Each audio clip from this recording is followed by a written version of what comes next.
Martineau. Le parrain de l'actualité.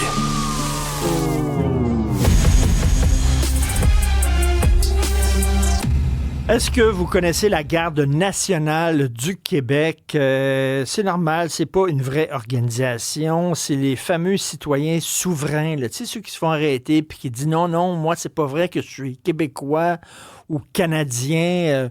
Je suis citoyen de mon propre pays. Je suis un pays, moi. C'est des gens qui se séparent de la société, finalement.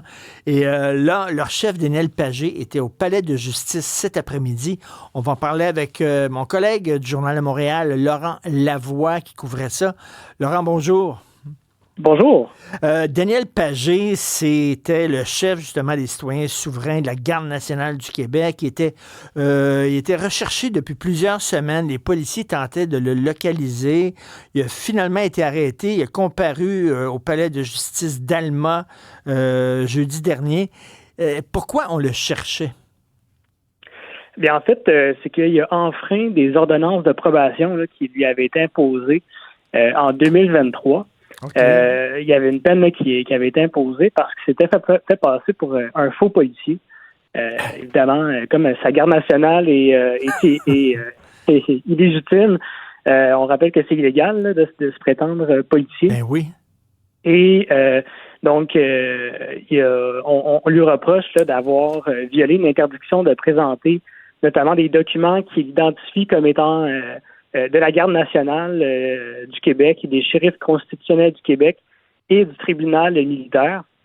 Puis, selon ce que j'ai pu apprendre la semaine dernière, c'est que son crime aurait été commis là, parce qu'il voulait défendre une femme qui faisait face à de supposément fausses accusations criminelles puis qui était incarcérée. OK, sa fameuse garde nationale, offre des ateliers de préparation civique, d'entraînement physique et de gestion de crise. Quoi, c'est-tu des gens là qui empilent des cannes de conserve parce qu'ils attendent finalement une guerre mondiale ou quoi? Effectivement, c'est très curieux, hein, les services, ce qui est offert par la Garde nationale. Si on va faire un tour là, sur leur site, on voit un peu tous les pans de cette organisation-là. Mais on encourage notamment à rejoindre une milice du peuple pour devenir un acteur clé de la défense de la communauté, participer à la promotion de notre identité. Donc, ça ratisse très, très large là, cette organisation-là. Mais c'est difficile de savoir exactement comment ils opèrent, là. Mais sont assez présents pour que, dans le passé, là, les autorités mettent en garde la population pour pas se faire prendre au piège puis que personne les prenne au sérieux, finalement. Est-ce que c'est, comme on dit en bon québécois, 2 pelés, 3 tondus, là, ou ils sont plusieurs dans cette société secrète-là? Dans le passé, on a vu quand même quelques stunts, si vous passez l'expression. Ça avait fait les manchettes. Là. Il y avait, par exemple, certains de ses membres qui étaient débarqués dans une salle d'audience à Rimouski pour perturber un procès. Puis il avait demandé l'arrestation d'une juge de la Cour supérieure. Puis il y était quand même plusieurs membres qui étaient débarqués là. Ça avait même été filmé, ça avait été diffusé sur YouTube. Donc on peut comprendre que c'est pas l'histoire d'une seule personne, là, que la Garde nationale. Ceci dit, on comprend qu'il y a plusieurs membres, plusieurs personnes qui adhèrent à leurs valeurs. Et en terminant, tu l'as vu, Daniel Pagé à la Cour. Est-ce qu'il semble avoir toute sa tête, Laurent? Est-ce que c'est quoi? Quel genre de type c'est?